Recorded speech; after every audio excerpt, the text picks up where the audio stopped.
당신이 몰랐던 이야기. 오늘은 중국의 스티브 잡스로 불리는 마인에 대한 이야기입니다. 많이들 알고 계시다시피 마인은 세계 최대 규모의 전자상거래 기업 알리바바 그룹의 창업주이자 회장 CEO를 역임했던 인물이죠. 알리바바에 대해서는 잘 모른다 하더라도 중국 오픈마켓 타오바오는 이용해 보신 분들이 많을 텐데 타오바오의 모회사가 바로 알리바바이죠. 마윈은 35살까지 가난함이 네 책임이다, 세상에서 가장 같이 일하기 힘든 사람은 가난한 사람이다라는 어록을 남긴 것으로도 유명한데 2020년 기준 588억 달러로 중국 재산 순위 1위에 등극하여 자수성가한 중국 최대 갑부로 이름을 알렸습니다. 단순히 돈만 많은 게 아니었죠. 마인은 미국에서도 아니 전 세계에서 주목하는 기업가였습니다. 중국 전역에 현금이 아닌 QR코드 결제를 퍼뜨린 것도 마인의 혁신이었고 IT 분야 온오프라인 유통 혁신도 마인이 이루어낸 것이었죠. 짝퉁과 저품질의 물건이 판치는 중국에서, 정확히는 다른 나라의 것들을 따라하기 바쁜 중국에서 유일하게 세계보다 한 걸음 더 나아가는 행보를 보인 기업이 알리바바였습니다. 2020년대 마인이 미국에서 뱉은 말들을 보면 이거 공산당이 이렇게 말해도 가만히 놔두나 싶은 수준의 말을 뱉어내기도 했고, 어떻게 보면 대놓고 정면으로 맞서는 발언들을 했죠. 발언들만 쭉 놓고 보면 마치 마인은 중국을 현대적이고 신사적인 혁신적인 국가로 바꾸려는 것처럼 보였습니다. 대표적인 발언이 좋은 혁신가들은 감독을 두려워하지 않지만 뒤떨어진 감독을 두려워한다. 미래의 시합은 혁신의 시합이어야지 감독 당국의 기능 경연 시합이어서는 안 된다. 중국 은행들의 저당을 잡는 전당포식의 사고방식은 향후 30년 세계 발전에 필요한 금융을 뒷받침할 수 없다. 이런 것들인데 뭐 그냥 대놓고 중국 정부를 겨냥한 발언들이죠. 이 발언은 순식간에 전 세계 뉴스를 탔고 미국을 비롯한 선진국의 사람들은 중국도 이런 발언을 공식적으로 할 수 있을 만큼 발전했나라는 생각을 했습니다. 하지만 아니었죠. 발언 이후 마인은 3년 동안 시진핑에게 미운 털이 박혀 하나로 1100주에 해당하는 거액을 손실보며 현재는 10위까지 순위가 떨어진 상황입니다. 이후 마인은 잠적했고 실종설까지 나왔죠. 도대체 마인에게는 무슨 일이 일어났던 걸까요? 마윈은 어떤 삶을 살았고 어떻게 성공했는지, 어떻게 미운 털이 박히게 되었는지 본격적으로 시작해 보겠습니다. 마인은 1964년 9월 12일생으로 저장성 항저우에서 태어났는데, 마인하면 따라붙는 자수성가라는 키워드를 보면 아시겠지만 마인의 유년 시절은 평탄하지 않았습니다. 마인은 가난한 경극배우의 아들로 태어났죠. 마윈이 태어난 때는 공산주의 체제를 택한 중국이 서구로부터 점점 고립되는 시기였고, 마인이 태어난 지 2년 후에는 문화 대혁명이 일어나 경극 배우들이 일자리를 잃게 되었습니다. 중국도 가난했지만 안 그래도 가난했던 마인의 집안은 더 기울었죠. 가난했던 마인에게 위로를 해주었던 건 영어였습니다. 마인은 유난히 영어에 관심이 많았거든요. 마인은 영어를 배우기 위해 매일 자전거를 타고 27km 떨어진 항저우 국제 호텔에 찾아갔습니다.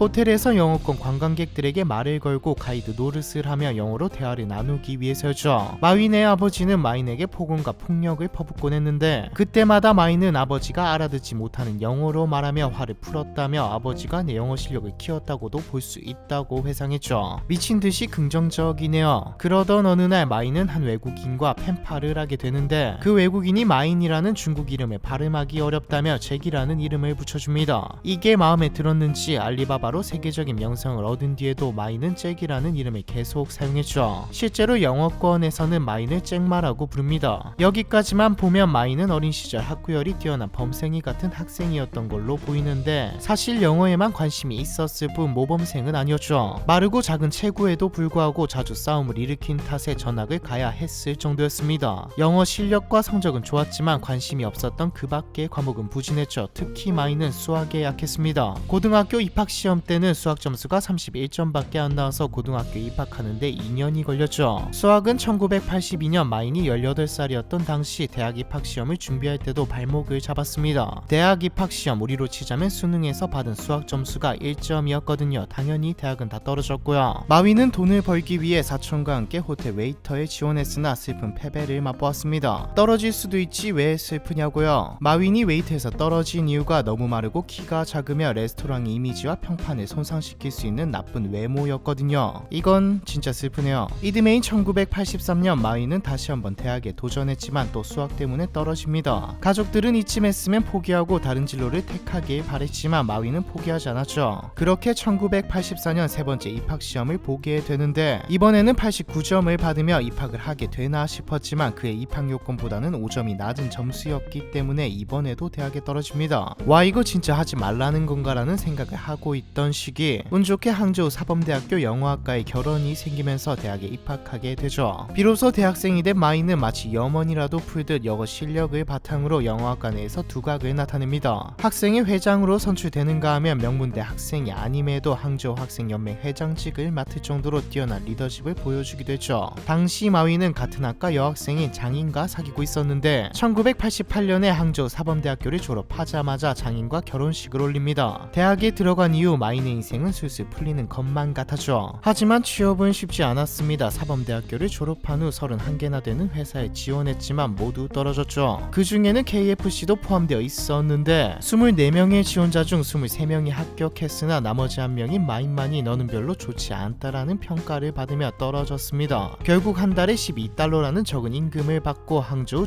전자과학기술대학 영어 강사로 들어가죠. 좋은 직장은 아니었지만 그 안에서 마윈은 최고가 되려 최선을 다했습니다. 뛰어난 영어 실력과 재치 있는 수업으로 단숨에 우수 강사가 되었죠. 마윈은 더 큰 꿈을 꾸며 영어 실력을 펼치려 영어 강사를 하는 동안 하버드 경영대학원을 10번이나 지원했습니다. 하지만 결과는 실패였고 마윈은 별 수 없이 꿈을 접은 채 강사 생활을 이어가죠. 그러다 1992년 영어 강사로서 일하는 동시에 하이보라는 이름의 통역회사를 창업합니다. 마윈의 회고록에 따르면 마윈은 통역회사 사업에 사활을 걸었다고 나와있죠. 하지만 대차게 말아먹고 맙니다. 그래도 얻은 건 있었습니다. 친구들과 함께 미국 출장을 갔을 때 마윈은 처음으로 인터넷을 접했고 사업 아이디어를 얻었거든요. 당시 마윈이 인터넷 검색창에 처음 입력한 단어는 맥주였습니다. 맥주를 검색하자 전 세계에서 검색 결과가 쏟아져 나왔으나 중국에서는 그리고 중국어로는 어떠한 결과도 나오지 않았죠. 당시만 해도 중국에는 인터넷이라는 신기술이 널리 보급되지 않은 상태였거든요. 마윈은 박봉이지만 안정적인 강사직을 내려놓고 중국 최초의 인터넷 회사 차이나 페이지스를 설립합니다. 마윈은 코딩은커녕 컴퓨터 자체에 대해서도 잘 몰랐을 만큼 비전공자이지만 인터넷 사업에 대한 확신이 있었죠. 자금난에 시달리던 마윈은 1998년 잠깐 중국 정부의 스카우트를 받아 대외경제무역합작부에 취직해 공무원이 되기도 했지만 일도 쉽지 않았죠. 마윈과 팀원들은 중국 정부기관이 만든 첫 웹사이트인 온라인 중국 상품 거래 시장을 제작하는 임무를 맡았는데 중국 공공기관 특성상 규제와 간섭이 심하고 모든 성과는 경제무역부 간부들의 임무로 발표되는 바람에 마윈은 간부들과 갈등을 겪으며 공무원에서 퇴직하게 됩니다. 이듬해인 1999년 공무원에서 퇴직한 마윈은 자신의 허름한 아파트에서 다시 인터넷 회사를 설립합니다. 좁은 아파트에서 아내를 포함한 18명의 친구들과 함께 마윈이 설립한 이 회사의 이름은 다름 아닌 알리바바이죠. 마윈은 알리바바 설립 당시 동료들에게 우리 경쟁 상대는 중국 기업이 아니다. 바로 미국의 실리콘밸리에 있는 기업들이다. 그래서 우리는 글로벌 기업이 돼야 한다. 실리콘밸리 사람들을 보라. 정말 열심히 일한다. 우리가 그들을 이기려면 오전 8시에 출근해 오후 5시에 정확히 퇴근하는 자세로는 불가능하다. 그렇게 하려거든 지금 당장 그만두는 게 낫다. 믿도록 하자. 우리한테는 머리가 있고 강한 정신력이 있다고 말이죠. 알리바바가 지금처럼 세계적인 기업이 된 것을 보면 금방 성공했을까요? 그렇지 않았습니다. 사업 초기 마윈은 자금난 때문에 아파트 단지를 돌며 꽃바구니를 팔아 생계를 유지할 정도였죠. 사실 알리바바에 투자하겠다는 회사는 적지 않았지만 대부분 말도 안 되는 낮은 가격에 회사의 지분을 요구했습니다. 마윈은 제안을 모두 거절했고요. 자금난에 시달리고 회사는 적자를 보고 생계 유지도 어렵던 때 마윈에게 기회가 찾아옵니다. 아시아 기업의 성공 신화에서 자주 등장하는 인물이고 여러분도 아는 사람이죠. 마윈은 야후 창업자인 제리 양을 우연히 알게 되어 제리 양의 소개로 소프트뱅크 회장 손정희를 만나게 됩니다. 마윈을 직접 만난 손정희 회장은 사업 설명을 시작한 지 5분도 안 돼서 2천만 달러의 투자를 결정하죠. 골드만삭스도 500만 달러 투자를 제의하면서 순식간에 마윈은 2,500만 달러의 자본을 확보하게 됩니다. 참고로 손정희 회장은 이때 투자한 2천만 달러로 최소 3,000배의 수익을 얻은 것으로 알려져 있죠. 2001년 알리바바는 손익분기점을 넘기며 잠깐 적자를 벗어나는가 싶었으나 잊을만 하면 찾아오는 재정난으로 한 사업부의 직원 전체를 해고하는 어려움을 겪는가 하면 2003년에는 당시 중국 이커머스 시장을 장악했던 이베이와 치열하고 고통스러운 경쟁을 치르기도 했습니다. 마윈은 이베이를 이기기 위해 중국 현지 사정에 어두웠던 이베이의 약점을 집요하게 물어뜯었고 동시에 동시에 수수료 무료라는 무기를 꺼내들며 적자를 보면서까지 공격적인 마케팅을 진행했죠. 덕분에 2007년 타오바오의 중국 전자상거래 시장 점유율은 80%에 육박했고 이베이는 쫓겨나듯 중국 시장을 떠나게 되었습니다. 이 일로 미국 언론에서는 마윈을 미친 잭이라고 부르기도 하죠. 비전공자인데다 뛰어나지 않은 학벌로 IT 기업을 이끌었기 때문에 중국의 스티브 잡스라는 별명 또한 얻게 되었고요. 알리바바는 그야말로 승승장구했습니다. 2014년에는 뉴욕 증권거래소에 상장하는데도 성공하죠. 이때도 말이 많았습니다. 중국 공산당은 중국에도 증권 시장이 있는데 왜 외국에 상장해서 외국인들에게 돈을 벌게 해주냐. 알리바바가 중국에 상장하면 외국 자본도 많이 들어올 건데 이는 외국이나 다를 바가 없다는 말을 하며 호도했지만 마윈은 무시했습니다. 영어를 공부하고 하버드를 지원하고 글로벌 기업이 되자는 말을 하는 마윈의 행보를 쭉 보며 사실 마윈은 중국을 별로 좋아하지 않는 게 아닌가 하는 생각이 들 정도이죠. 알리바바는 전날 공모가를 68달러로 정했으나 실제로는 평균 90달러 초반에 거래됐는데 이는 공모가 대비 약 38% 오른 것으로 알리바바의 자금 조달 규모는 250달러까지 늘어나게 됩니다. 이는 미국 기업 공개 역사상 가장 큰 규모였죠. 알리바바를 성공적으로 세계적인 기업으로 키워낸 마윈은 자선가로서도 활발히 활동했습니다. 마윈은 2010년부터 연간 수익이 0.3%를 환경보호, 그 중에서도 특히 수지 및 대기질 개선 프로젝트에 할당했는데 당시 마윈은 우리의 과제는 더 많은 사람들이 건강한 돈, 지속 가능한 돈, 즉 자신에게 좋을 뿐만 아니라 사회에도 좋은 돈을 벌 수 있도록 돕는 것이다. 이것이 우리의 목표다라는 말을 남겼죠. 뿐만 아니라 2016년부터 매년 전국에서 우수한 시골학교 교장 20명을 선발해 각각 10만 위안의 기부금을 지급하고 있습니다. 뉴욕 증권거래소에 성공적으로 상장한 이후에도 호주의 한 대학에 장학금을 기부하고 장학재단을 설립하는 모습을 보여주었죠. 어떤가요? 만약 한국이라고 가정해보죠. 가난하게 태어난 누군가가 삼수를 하고 박봉의 시간 강사를 하다가 자신이 한 일에 공도 빼앗겼지만 끝내 성공해서 한국 1위의 부자가 되었고 기부도 많이 하고 학생들 장학금에 세계적인 기업가로 인정되어 빌 게이츠 같은 인물들과 나란히 서서 세계 경제에 대해서 논하고 있다면, 그리고 우리의 삶을 실제적으로 많이 바꾸어 놓았다면 전 국민이 열광했을 겁니다. 중국은 훨씬 더 심했죠. 중국인들은 마윈의 스토리에, 기부에, 행보에, 그리고 결정적으로 공산당도 바꾸어 놓지 못했던 자신들의 삶의 변화에 열광했습니다. 어느 순간 마윈은 절대적이어야 하는 공산당보다 위가 되었죠. 중국인들이 마윈을 돈의 신, 재물의 신으로 숭배하기 시작했거든요. 반은 장난이었지만 실제로 마윈의 얼굴을 걸어놓고 기도를 하는 사진도 많습니다. 그런데 2018년 9월 8일 마윈은 돌연 은퇴 선언을 하며 50대에는 후배들을 가르치는 일에 힘을 쏟겠다고 말합니다. 마윈의 은퇴 선언은 매우 뜻밖이었지만 업계에서는 마윈의 은퇴를 두고 평소 별난 성격의 소유자였던 마윈다운 퇴장이라고 보았습니다. 어릴 적부터 태극권을 좋아했던 마윈은 평소 혁객이 되고 싶어 태극권 고수를 경호팀으로 선발하고 광장에서 갑자기 스스로 태극권 시연을 벌여 사람들의 관심을 끌기도 했을 만큼 독특했기 때문이죠. 일각에서는 마윈이 중국 당국에 미운 털이 박혀서 은퇴를 결심했다고 보고 질문을 했습니다. 마윈과 중국 당국 사이의 균열은 오래전부터 존재했기 때문이죠. 2015년부터 중국 국무원 산하 국가공상행정관리총국은 알리바바를 짝퉁 판매 플랫폼으로 낙인을 찍으며 이례적으로 공개 지적하였는데 당시 마윈은 당국을 찾아 직접 해명에 나서며 백서까지 만드는 성의를 보이며 사태 확산을 막았으나 중국 당국과 마윈의 관계가 소원해지고 있다는 말은 지속적으로 흘러나왔습니다. 이런 상황에서 마윈이 기습적으로 은퇴를 발표하니 중국 수뇌부의 치열한 권력 다툼의 흔적이라는 주장이 무게가 실린 것이죠. 미국으로 도피한 중국 부동산 재벌 권구이의 폭로에 따르며 중국 공산당이 마윈에게 알리바바 지분을 포기하라고 종용했다고 전해집니다. 권구이는 심지어 마윈을 장점인 전 총서기 가족의 자산 관리인이라 말하며 시진핑 시대를 맞이한 중국 입장에서 마윈은 불편한 존재였으며 그를 압박해 은퇴 선언을 끌어냈다고 주장했죠. 하지만 오히려 마윈은 중국 공산당을 옹호했습니다. 공산당 측에서는 사태를 말렸다고 하면서 말이죠. 하지만 얼마 안가 마윈과 공산당의 갈등은 극에 달합니다. 은퇴 선언 당시 공산당과 마윈 사이에 갈등이 있었는지 아니면 이후로 촉발된 것인지는 확실하지 않으나 엔트그룹에 대한 일이 수면 위로 떠오르면서 공산당과 마윈은 확실하게 척을 지게 되죠. 엔트그룹은 알리바바의 금융부문 자회사로서 알리바바의 간편 결제 서비스인 알리페이를 운영하는 회사입니다. 알리페이도 중국을 장악했지만 담보나 저당이 없어 은행들로부터 대출이 불가능한 서민층을 위한 대출 사업으로 중국 서민들의 영웅으로 떠올랐죠. 엔트그룹의 대출 사업은 이전의 다른 사업들과 결이 달랐습니다. 중국 정부 즉 공산당의 역할을 자신들이 하겠다는 것이었으니까요. 마윈은 중국의 시스템을 지적하며 혁신에 뒤떨어진다, 추세에 맞지 않다며 대놓고 비판을 했습니다. 중국 정부에게는 비효율적이다 효율적이다는 말을 하고 민간 기업인 우리 엔트그룹은 효율적이라는 뉘앙스로 말이죠. 실제로도 그랬고요. 그리고 2020년 엔트그룹의 상장은 고작 48시간을 남기고 기습적으로 중단됩니다. 이는 마윈이 상하이에서 열린 한 컨퍼런스에서 중국의 금융 시스템을 공개적으로 비판했기 때문에 벌어진 일로 보이죠. 마윈은 상하이에서 열린 컨퍼런스에서 혁신의 시합이어야지 규제가 있어서는 안 된다. 너희들 중국 정부가 원하는 제로 리스크가 가장 큰 리스크이다. 규제 좀 작작해라. 은행 개혁을 20년 동안 이야기했는데 봐라, 아무것도 바뀌지 않았다. 물론 이렇게 직설적이게 이야기하지는 않았습니다. 전당포식의 사고방식은 향후 30년 세계 발전에 필요한 금융을 뒷받침할 수 없다 같이 돌려 말하긴 했죠. 하지만 내용은 다를 바가 없었습니다. 이때 마윈이 한 말들은 사람들이 듣기에 통쾌했지만 그만큼 중국 정부는 기분 나빴습니다. 영린을 건드린 것이죠. 일각에서는 시진핑이 정적인 장점인 전 주석 일파를 견제하기 위해 엔트그룹의 상장을 막았을 것이라는 분석도 존재합니다. 월스트리트 저널에 따르면 장점인 전 주석의 손자와 그 외 몇몇 장점인의 측근인 사람들이 엔트그룹 지분을 보유했는데, 만약 엔트그룹이 상장됐을 경우 이들이 막대한 이득을 볼 수 있으므로, 즉 장점인 일파의 영향력이 확대될 수 있으므로 상장을 막은 것이 아니냐는 것이죠. 어떤 이유에서든 마윈은 확실히 중국 정부와 척을 졌고, 컨퍼런스가 끝나고 일주일이 막 지난 11월 3일 마윈과 엔트그룹 경영진은 예약 면담을 받게 됩니다. 중국에서 예약 면담은 말이 면담이지 그냥 중국 정부가 사람을 불러내어 욕하는 것이죠. 네가 잘못했다, 우리 말대로 해라라는 말인데 여기서까지 대들어버리면 내 신변이 어떻게 될지 모릅니다. 이후 알리바바의 주가는 중국 정부의 집중 조사를 받으면서 곤두박질 쳤고 3조 원대의 반독점 벌금을 물고 엔트그룹의 홍콩 증시 상장도